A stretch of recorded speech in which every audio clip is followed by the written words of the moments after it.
everything paranormal. Para X.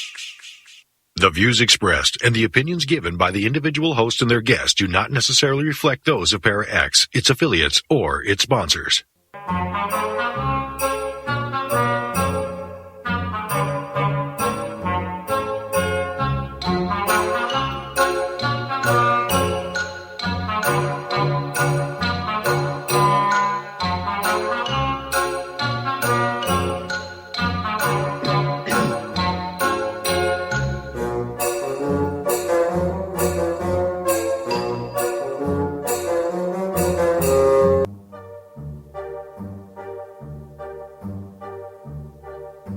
Merry meet everyone, and welcome to Stirring the Cauldron's Masterclass. I see the professor is walking up to the podium. So, take a seat, get comfortable. The class is ready to begin.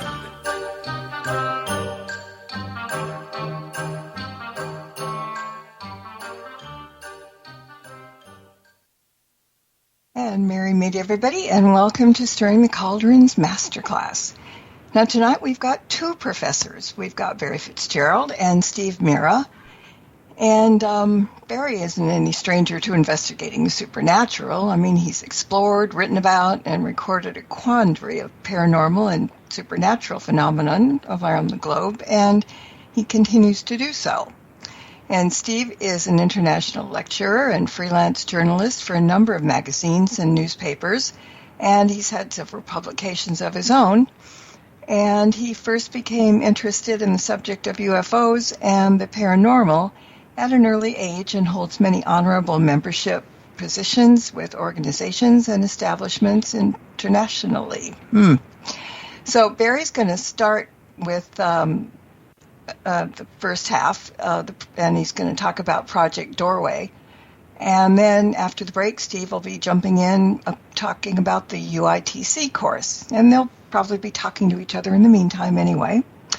As always, questions and comments from the chat room are welcome.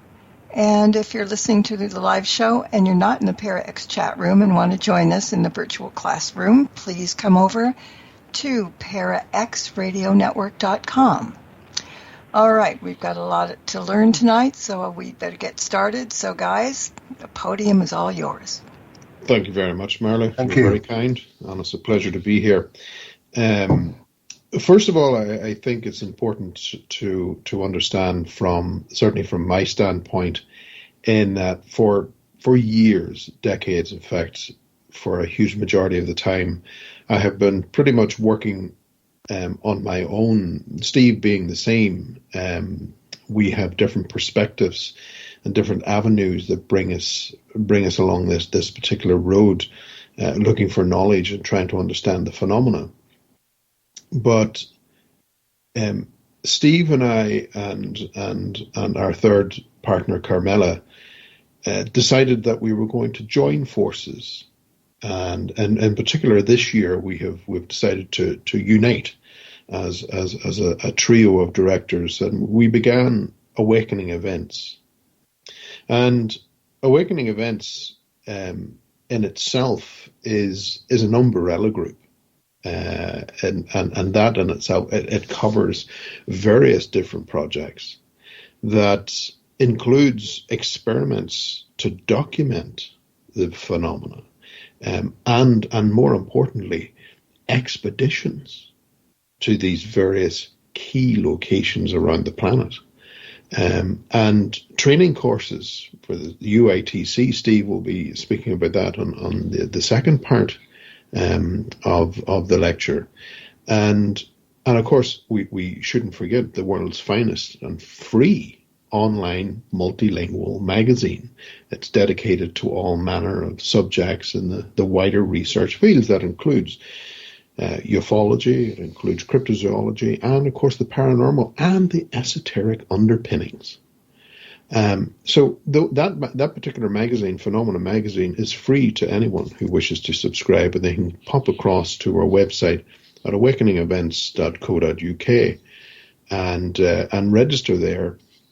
And even if they wanted to become a member there, they can sign up and have access to a huge amount of back issues of the magazine and a real wealth of newspaper clippings and everything else that covers many stories from the 1940s moving forward. So it's a vast array of knowledge that's already there for the members. But I have to say that from Steve and I's perspective on the phenomena, that we began to focus our work, and this began decades ago. And primarily, Steve began tipping his toe into the water in this within ufology. So he was coming at it from a different perspective than I was, because I was coming into this trying to understand this phenomena through the world of the paranormal. And we had a chance meeting, and everything was great. And as we began to chat over the course of the months and the years that developed, we understood that we were starting to see this commonality within the paranormal field and ufological and wider, of course, that we were seeing the same patterns, but we were interpreting it slightly differently. And these patterns we couldn't escape. And it formed, I suppose, this type of thread that given its chance weaves its way in through all of the fringe research fields.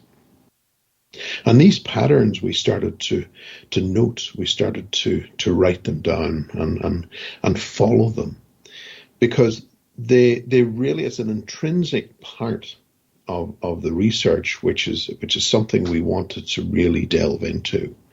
And because what we were starting to see and what our suspicions that were really developing from this, and just like the other paranormal greats that have gone before us, they were beginning to see this too, that it would suggest we're looking at the same source. Now, the masks in which we interpret this phenomena will change. That's inevitable. We can't escape that. In fact, those masks may change several times in a generation. Now, question is, who is creating the masks? Is it us, or is it the phenomena itself? And many times we do find that it is the phenomenon. And there are ways in which we understand that is now beginning to happen. So, seeing all these different masks and the way that they interact, the phenomena interacts with us, we weren't getting a full picture. It was like a picture on a TV screen. It was we could see particular details, but the rest was out of focus. So what we needed to do, and what Awakening Events was designed to do, was to refocus our attention within this field, and really draw in and draw the details out of the phenomena, so that we could get a better understanding of what we're actually going up against. And part of that really delved into our modern technology. That has helped us tremendously, of all things. We wouldn't think that would tend to go hand in hand, but it does. And there are resources out there that for all the listeners who are enjoying this particular lecture, we do recommend particular pieces of software which is all in public domain, and it's free to use. These resources are there to be used. And Google Earth is one of those free online resources, because this collection of satellite data from all around the planet covers the world and gives us those amazing HD images of everywhere that we need to draw our attention to. Now, in combination with Google Earth, what we also recommend for anyone listening is to also download the magnetic field strength filter. Now that is downloaded and applied over the images of Google Earth. And that filter is called EMAG. So that's EMAG version 2. Under no circumstances, download the next one, version 3. It's an absolute disaster. But version 2 will display magnetic anomalies that appears all over the planet. And the magnetic anomalies tie us into the phenomena. Now, what we tended to see is that there were particular patterns that were developing, especially from the northern hemisphere, and how that differed from the southern hemisphere. The southern hemisphere tended to have larger magnetic anomalies, where the northern hemisphere tended to have pockets, smaller pockets of varying magnetic anomalies. And within the stronger points, whether it be positive or negative, that's where we tended to find a lot more of the phenomena. And it can happen in cities, it can happen in remote areas. These tend to be the triggers that you're looking for. That's your initial focus into this. And from this, we really then started to take that particular technology and apply it to the field and looked for these particular patterns and how that wove itself in through this. And if we consider the magnetic anomalies, within the positive magnetic anomalies, you tend to find Bigfoot, you tend to find, in the stronger magnetic anomalies, you will also find paranormal, poltergeist, you will find UFOs manifesting, you will find various other cryptids that will manifest there as well. And the interaction with those tends to be very, very strong within the stronger magnetic anomalies. Now, equally, there was another side to this sword in which we saw within the negative magnetic anomalies. And initially, we tended to stay away from that because our focus was on the main body within the positive magnetic anomalies, but our attention was continually being drawn back to look at the negative magnetic anomalies. And within the negative magnetic anomalies, that's where we tended to find places that had detrimental effects on the people who were living within them.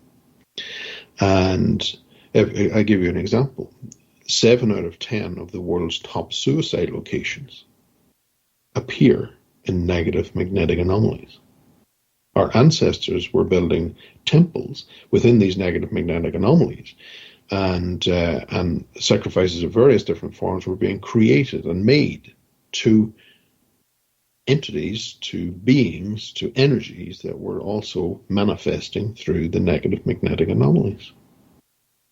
And the same was happening in the positive magnetic anomalies. You still have the same type of encounter.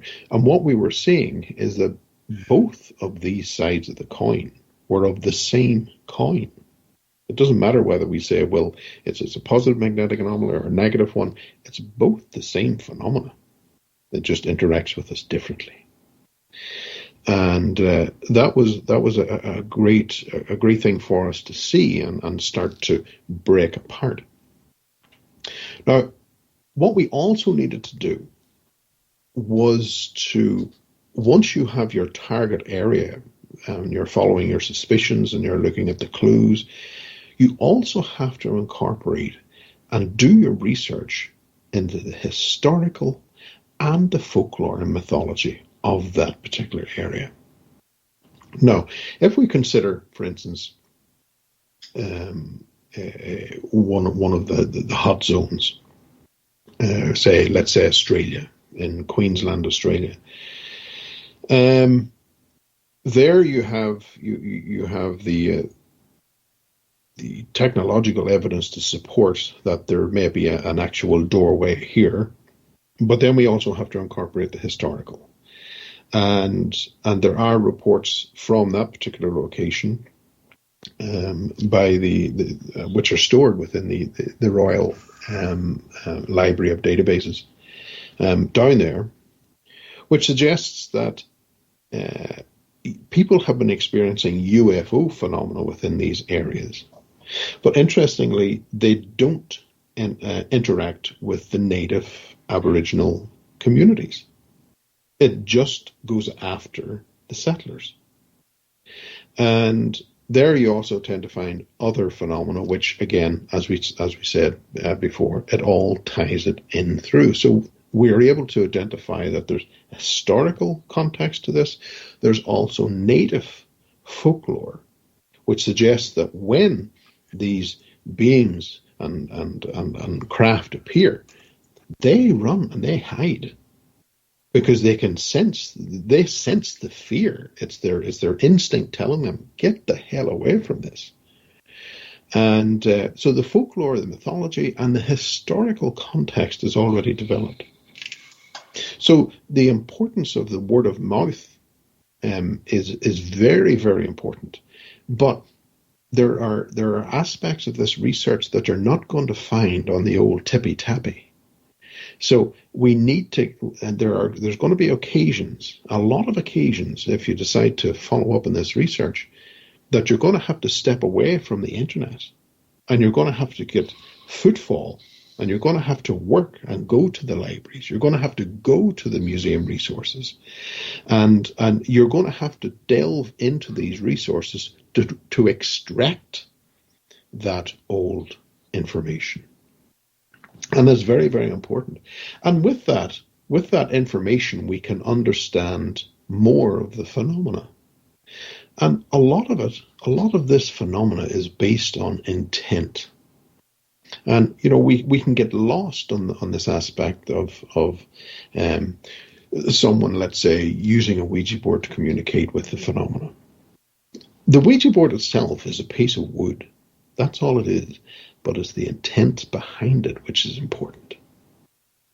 Now, to understand this intent, you'll see many ghost shows and paranormal investigators, they'll lift a voice recorder and they'll ask, is there anyone there? The intent is created. It's the intent that can draw this phenomena to you. So the problem, though, with the types of communications, the talking boards or Ouija boards, whatever you want to call them. The problem here is that the more people you have using it, the greater the intent, the bigger the door opens. Problem being today is that particular intent, we tend to forget to close the door. So if you're going to open it, remember to close the bloody door. And that's very, very important. Now, good research keeps us on track. And if we consider, we're days away from Samhain, or in America, Halloween. So we're days away from it. And it's a beautiful time of the year. We love it here in Ireland. But behind that, we've got Christmas, of course, on our backs as well. But there's something to understand with Christmas, and it was something that has been annoying me for quite some time. And it's this elf, the elf on the shelf, as they call it. Where does that actually come from? What research do we know of this? And again, it brings us back into intent. By placing that particular elf in our house, what are our intentions? What's the meaning behind this? And when we delve into this, again, we're talking about research and getting off the tippy-tappy. If we go back and look at this idea of, let's say, fairy doors, little tiny doors that we'll put on our skirting boards, and tell our children that, this is the fairy door, this is where they come through into your home. Do you know how many problems I have been facing with families that have done this? The intent was there. They created an opening into their homes. Again, with the elf on the shelf, if we really go back into it and we wonder, well, what is this elf? Where does it originate from? Well, elfin is the plural for their appearance. So it's, from our standpoint, we've got Lord of the Rings, which is very, very popular now, and we've got the elves, which are beautiful, beautiful people with pointed ears and long hair, and not a blemish, not a single blemish. However, their origins are very, very different. And when we go back and look at the historical aspect to the elf, we find that it comes from a Proto-Germanic Albanjo. But their early forms, they were not tall and slender, and this is a very important thing to understand what they've morphed into today. Rather, they were dwarfish and totally malicious. And they had ties with the medieval incubus. So, next time you consider going to the elf on the shelf and bringing it into your home, think about the history behind it. And this is something which Project Doorway really pulls everything together. And Project Doorway is one of the projects under the Awakening Events umbrella. And that in itself is designed to tick all our ducks and put them into a row. And we can see all this data and put it together, and we locate the locations. And we look at the data and with higher certainty and uncover these doorways which they use. Not the ones that we use, not the ones that we open with intent, not the ones that we can attract the phenomena to us. No, this is ones that they use. These are the ones that they do not want you knowing. And from Project Doorway, we ended up with developing a series of expeditions. And these expeditions take people to these locations to experience them. Because there's no tourist magnets to be taken back from these particular locations. They are very, very hard to reach locations. But with all the data tying up, we can go to these locations and have the experiences. Like Steve and I've marched Steve on top of the mountains here in Ireland, and I keep telling him that experience is everything, and timing is exceptionally important. And we have gone to the edge of one of the doorways and had the voice emanate from the depths in a language that we no longer know what the hell they're actually asking. And we recorded that on camera.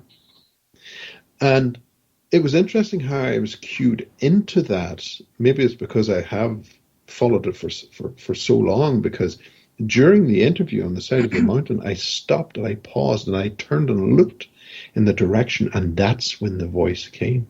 It was almost as if I was picking up on it before it was produced. So Project Doorway is designed to highlight these particular areas, and then the expeditions get the footfall going in. Now, for people, if there may be people out there who would like to join us in these particular events, these expeditions, primarily are open to the members of Awakening Events. So they get first dibs. They call shotgun on this. They get the first chance to go. But this is not for the faint-hearted. And I have to reiterate this. This is not for the faint-hearted. It's very physical. And you have to be prepared to carry your own kit and to whatever country it may be around the world. And we end up going to those locations and we have our experiences. We have recorded phenomena from these particular locations. In fact, Steve and I and Carmela, we were in parts of Europe this year, and we have drew information back. We've recorded information which we have not seen before. It has been phenomenal. Now, we'll be releasing that information to our members at our next event, which will be held in the UK. So if folks want to sign up and become part of Project Doorway, by all means, pop across to Awakening Events. Now, I'm going to jump in for a second because sure. we have a question from the chat room. She said, what if the intent is more decorative and not elfish? Not sure that makes sense, but she says, like, might have a little alien, as a decoration. I don't understand that, Marla. Could you say that again? I'm trying to.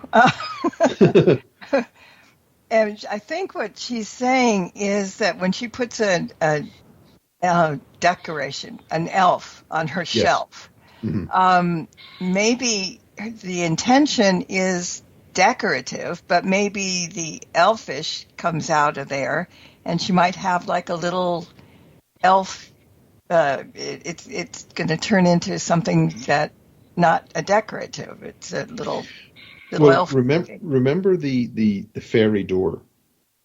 It is decorative. It's beautiful. They're great little things to have, but they cause problems. And it's just something to consider. Really, what I'm trying to highlight here is the research that's required to understand the phenomena that's interacting with us, because we have to be very, very sure. We have to be 100% sure of what we're actually dealing with, because there's so much deception that lies behind this veil that will make us believe that we're talking to Great Aunt Bertha, when given enough time we find out it's not Great Aunt Bertha. So it's about challenging that. It's about understanding what you're communicating with, and that is developed through research. That's developed through footfall and having to do the work, having to do the hard work to understand what exactly are you calling in. And the elf on the shelf is one of those examples. Understand what you're calling in. I got even a worse thing. She said, somebody else said they have a Robert the Doll elf. Oh, that's twice the evil in one toy. If it's not evil, you could sell it. But what we tended to find within Project Doorway is that a lot of these places that we use to go on expedition, they are very, very hard to reach. Historically, there were places that were in lakes and in caves and mountaintops, but rocks was the common factor. Now, in Japan, we find the same practice. It's called Shinto, and it still echoes these old beliefs in which you leave everything behind and you go to these hard-to-reach places to have your experience with the phenomena. But over man's development, over humanity's development, these masks have continually changed, as I hinted before. And they will change many times, and have done. We've recorded these, and many times within one lifetime. But what we're also seeing is that the new mask also falls neatly into what we would see as ufology. Now, we have seen over the course of the last 30 years, if not longer, that we're now starting to pull out evidence which suggests that grey aliens are appearing within the seance rooms of old. Now, what the hell is a grey alien doing in a seance room? And why are they using Ouija boards to communicate with us? It makes no sense whatsoever. These advanced technologies are using one of the most vaguest esoteric things that we could ever think of. It makes no sense whatsoever until we start pressing the phenomena. When we start pressing it and we stop believing the mask that it projects itself as, that's when we start to see it at its truest form. And people are having encounters with this particular phenomena at night, during the day. All of this is all happening, and it's following the same pattern. The pattern that Steve and I were recognizing at the very beginning, and the other greats were also seeing this as well, that there's a pattern here, and it's indicating that this is coming from the same source. So for Project Doorway, for folks who would like to be part of Project Doorway, by all means, register with Awakening Events at awakeningevents.co.uk, and we will be more than happy to bring them into the fold and keep them with the information. And of course, the magazine, Phenomena Magazine, goes out every month across the world in multiple languages. And in fact, we just released the latest episode there down into Brazil, Argentina, and over into Spain as well. So it's been doing tremendously well. And there's a lot of information within that folks can have. Now, I know that Steve is on the back, and we're breaking for a break. Isn't that right, Yes, Marla? we are. Hey, yeah. I got to give you a raise now. So everybody stay put, and we'll be back in 2 minutes. There's more Stirring the Cauldron with Marla Brooks right after these important messages. I was in the hospital with my son for 18 months. When he got injured, I wasn't prepared, but I knew I had to be strong. When I was told about John's injury, I was in complete shock. I just remember rushing into his room and giving him a big hug and letting him know I was there. These veterans and families are just a few of the heroes we serve at Homes for Our Troops. For thousands of severely injured veterans, everyday life is filled with barriers. It was really the little things throughout the house. Counters that you can't roll up to. I had to drag my wheelchair down steps. I want to help, but he is so determined. At Homes for Our Troops, we build specially adapted custom homes with features like wheelchair access, roll-in showers, and automatic door openers that allow them to function independently and focus on their recovery and family. This house is freedom. It's hope. It's a new beginning. This house has given me my family back. To learn more, visit hfotusa.org. As you go about your daily life, look closer. Every year across America, a staggering 4.2 million youth are homeless or trafficked. Covenant House is the national leader providing safe housing for youth, 50 years strong. Every youth who walks into Covenant House gets clean clothes, hot meals, medical care, and a safe place to sleep. So, look closer at Covenant House and help us fight youth homelessness. To help or get help, go to covenanthouse.org. Hi, this is Marla, and if you're enjoying tonight's masterclass and you want to hear it again, you'll be able to find it at the show's YouTube channel, which is Stirring the Cauldron Para X. And it'll be up there, well, forever. And you'll also find dozens of Stirring the Cauldron podcasts as well. And while you're there, why not subscribe? It's free. And whatever metaphysical area you're interested in, you'll find something to catch your eye, I'm sure. Well, thank you for listening in to tonight's class, and now I'll let you get back to your regular scheduled programming. Welcome back to Stirring the Cauldron. Once again, here's your host, Marla Brooks.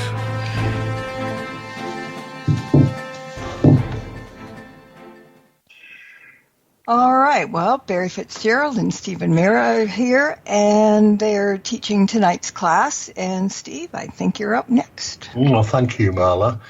I was just rightly what Barry was saying about Project Doorway. I did start my, I'll say, career in this subject. It's 41 years now. A long time ago, in 1983 was my first investigation, but it was, like Barry said, I came into this subject from the UFO phenomena. And during my time as an investigative researcher and working with a number of colleagues, I couldn't help notice the paranormal association with the UFO phenomena and the psychic ramifications, of course, which take place. And I started to question about paranormalities in regarding the UFO phenomena, because I always initially thought paranormal phenomena is an old, ancient, earthly type phenomena. And if we are dealing with UFOs and these are supposed to be extraterrestrial in origin, then why would we have so many things crossing over similarities? And the more I started to look into this, the more I found. Hence, I ended up switching over from ufology into paranormal research and then parapsychological research and tests and experiments. I formulated the scientific establishment of parapsychology in 1996. Though I had been running an organization since I think I was late 80s or early 1990, which was a UFO organization that had been running in the UK since 1974 called MAPIT, Manchester Aerial Phenomena Investigation Team.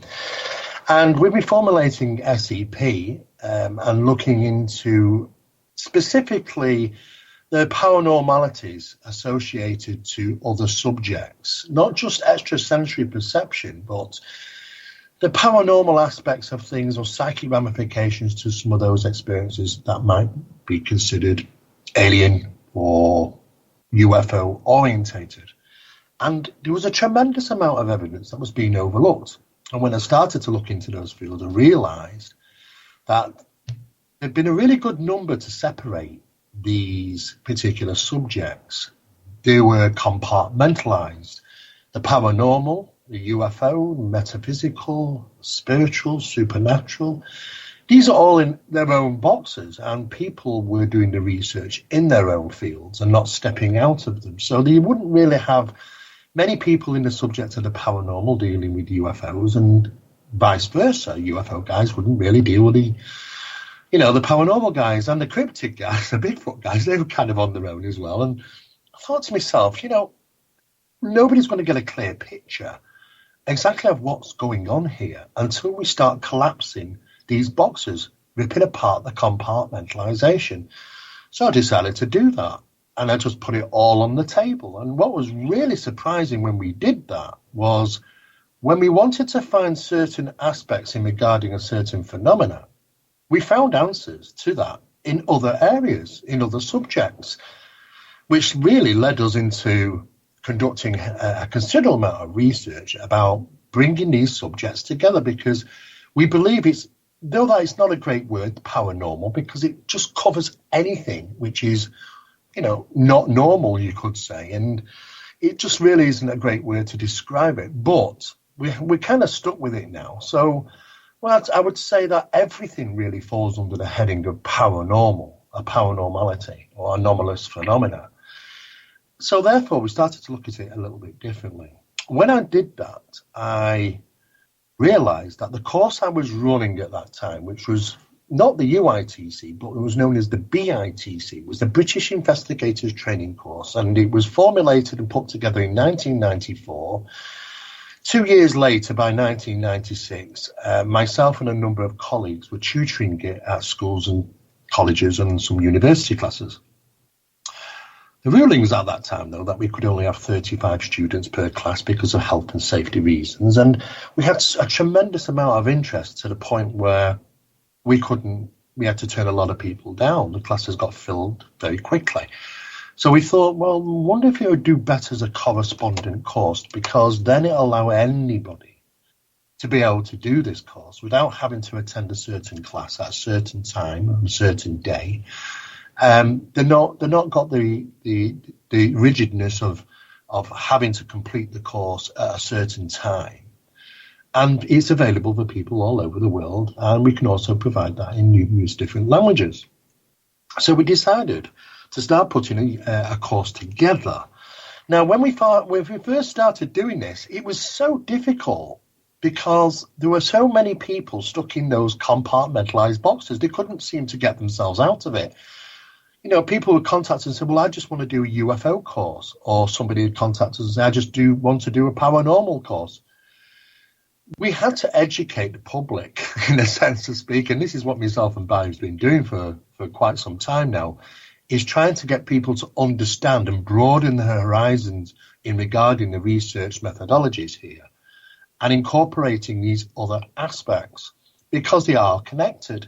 And it does help in regarding how we conduct our research and move forward. It gives new information, new research opportunities to find out new data. And that's what we want to do. We want to advance the subject, because these two subjects, UFO phenomena and the paranormal phenomena, and many will agree with this who are listening, they've been far too static for too long.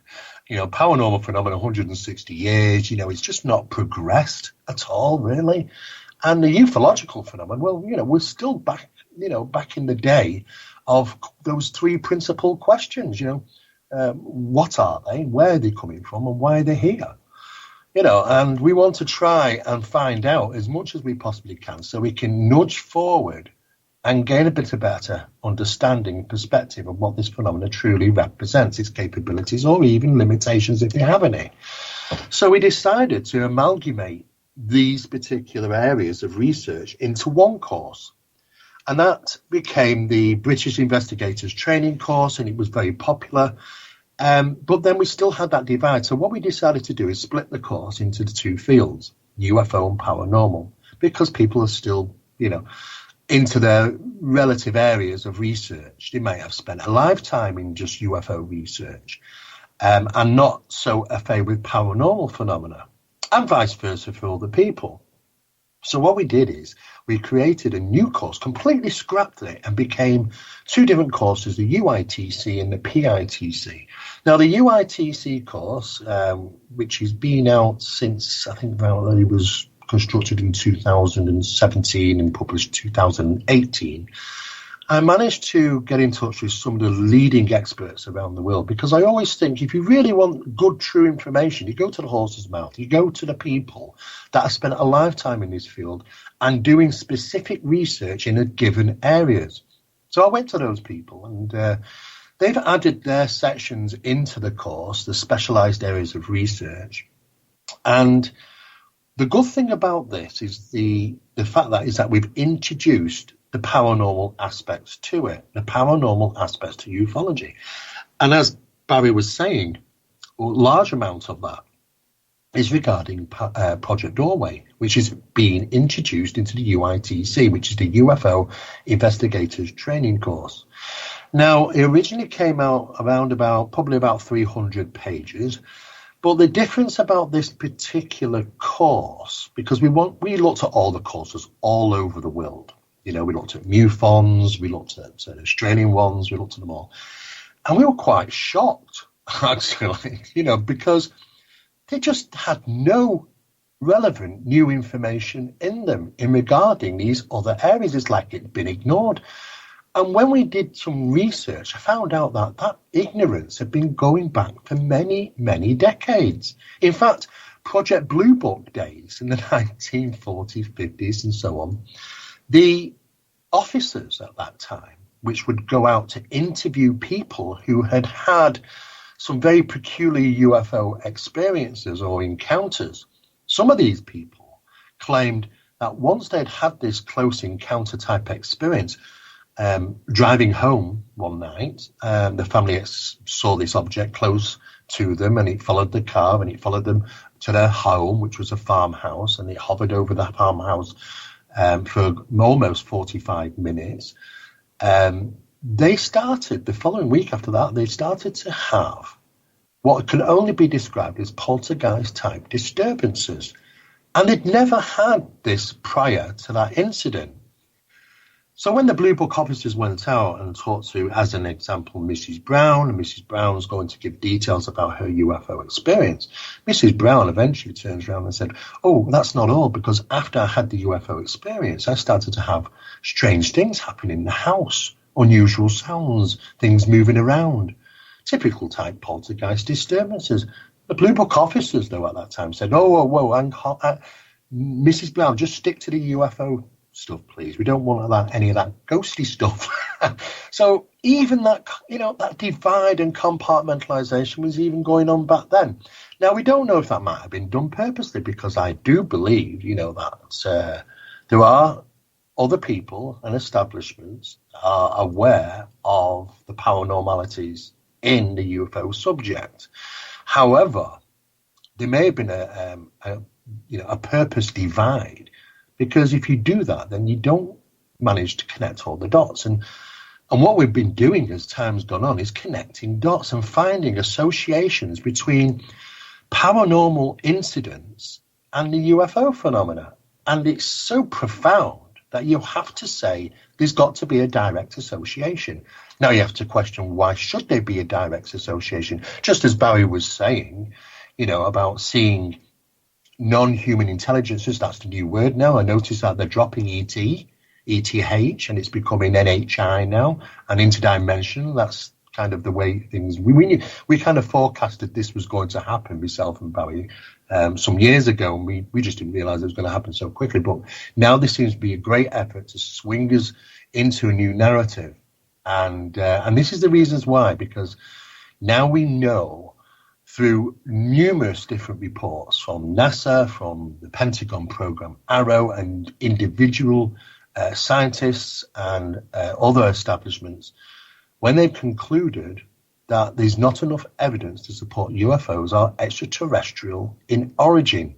The same thing came from the reporter and author John Keel in 1967. Later, 10 years later, in 1977, Hynek said exactly the same thing at a specialized meeting, that he didn't believe that they were extraterrestrial in origin. Arrow have reported the same conclusion, that there's not enough evidence to support the extraterrestrial. And so has NASA. Even NASA's concluded that, okay, we are aware that UFOs are seen and reported and photographed and documented, and yet we are not seeing a superhighway of traffic going backwards and forwards to Earth. We have a lot of specialized equipment now, and anything passing through Earth's ionospheric disturbances are easy to identify. You would expect to see a tremendous amount of activity. No, we do get some little bits of activity, and NASA's filmed them because they're obviously curious about those things. But statistically speaking, looking at the surveys of how many UFOs are seen on a regular basis now, 24 hours in a day around the planet, it's a huge amount. So we'd expect a superhighway of traffic going backwards and forwards to Earth. We don't see that. The evidence doesn't point to that. And now more and more people are coming forward and saying that doesn't seem to be the case. The narrative has to change. And it's a slow process, but the narrative is, we are living in exciting times. The narrative is slowly changing. However, getting a full understanding on the capabilities of this profound phenomena is mind-boggling. It truly is.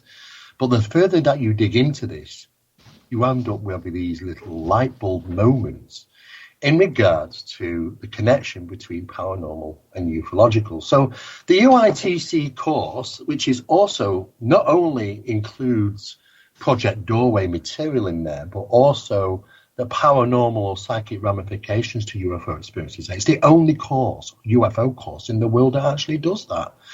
And we were very surprised that nobody else had done that, to be honest with you.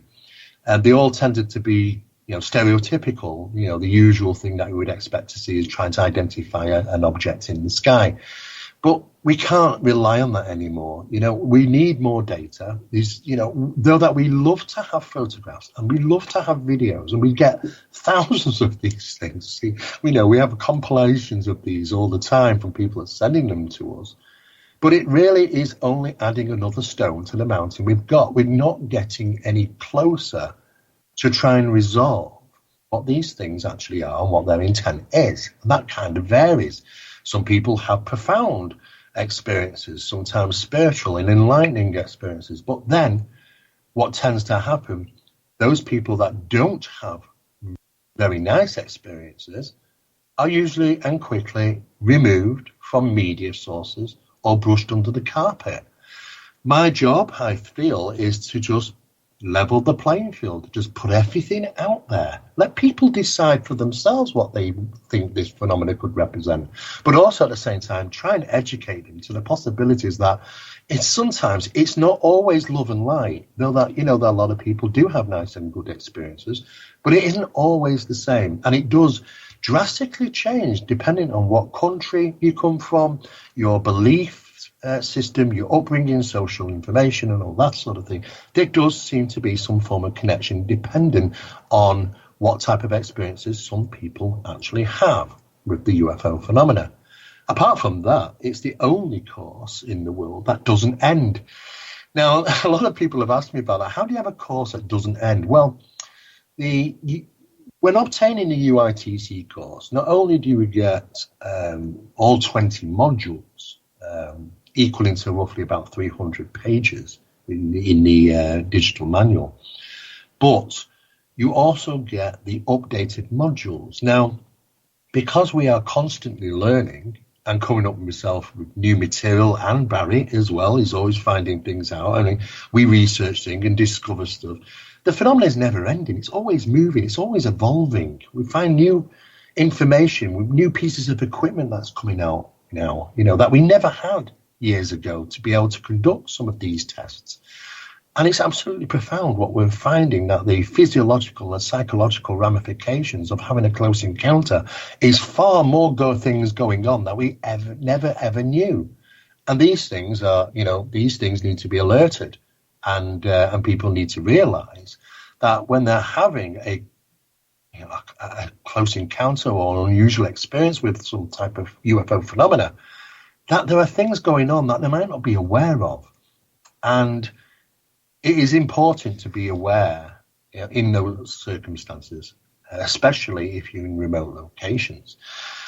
So not only do we obviously put Project Doorway in there, but with the expansion of the knowledge that we have and the evolving of the subject, we add new modules. Those modules are sent out to all UITC students absolutely free of charge, because the whole point of this is educating the public and moving forward with the research and spreading that information, because it's the only way it's going to be done if we share this information and we start to look into the areas where nobody's actually looked before. And of course, when you start to do that, it starts to get very interesting.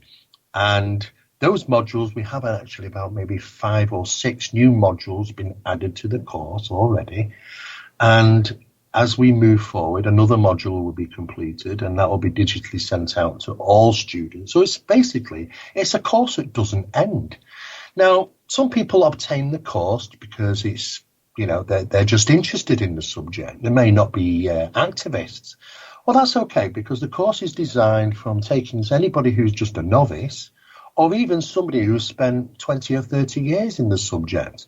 It's basically designed for both these type of individuals.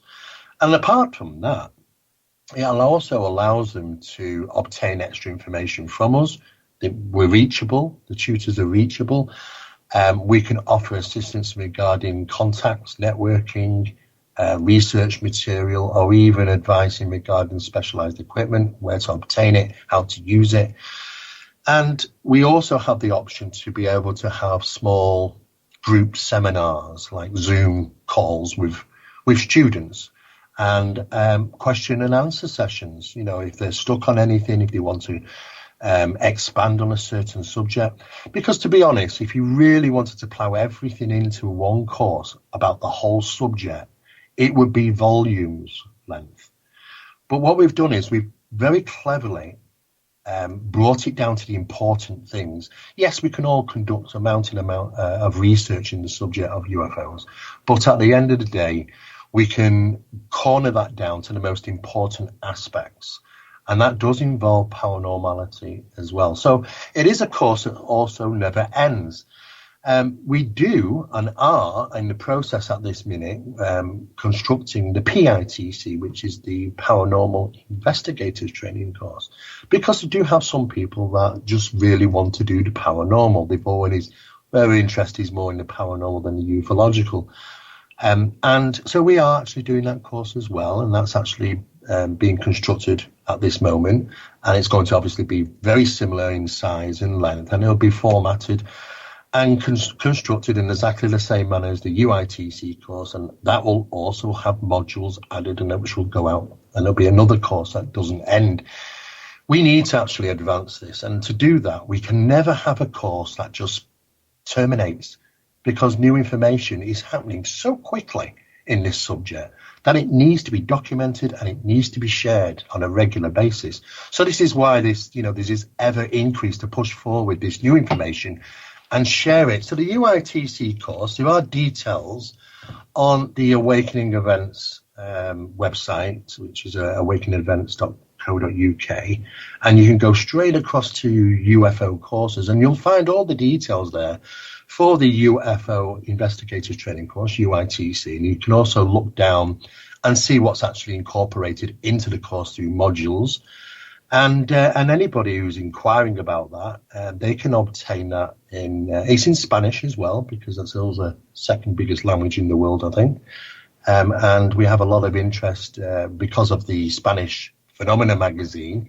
We have a lot of interest in people who want to do the course in Spanish. But we are working on courses in further languages and expanding the course as a regular basis. And there are, I would say, 20 or 30 specialists in the subject of ufology, which have helped compile the UITC course. These are recognized figures in the field. People will recognize their names. And they've added their specialized area of research into that as well. So that's available. Anybody who wants to inquire about the UITC course, then they can do. We do have 2 free modules up on the website for people to have a look at, just to get a feel of it. But if they do have any questions, then they can reach out to myself or through Awakening Events page and ask us any questions about the course. And we have done some actually digital workshops as well and lectures on the subject of the UITC course, should people be interested in those sorts of things. Okay, you know what? As usual, time is not on our side. It happens. So before we get the hook, tell everybody again where to go to find out about Project Doorway and the UITC course. Oh, I'll let Barry go ahead there. Barry? Well, everyone can log on to the website. It's awakeningevents.co.uk, and all the information is there.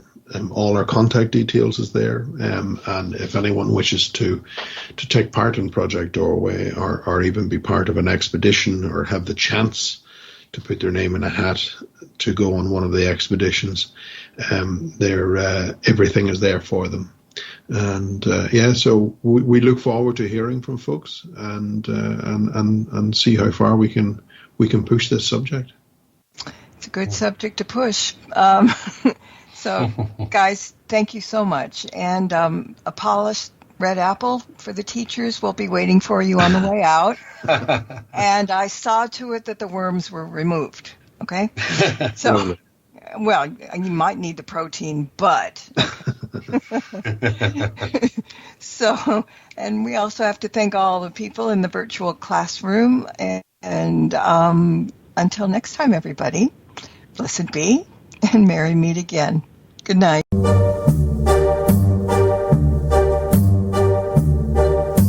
Thank you for tuning into this episode of Stirring the Cauldrons Masterclass. Please join us at the same time for another great class and more cauldron stirring.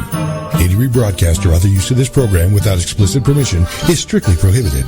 Copyright 2024. The Holiday Weasel by Kevin MacLeod is licensed through Incompetent.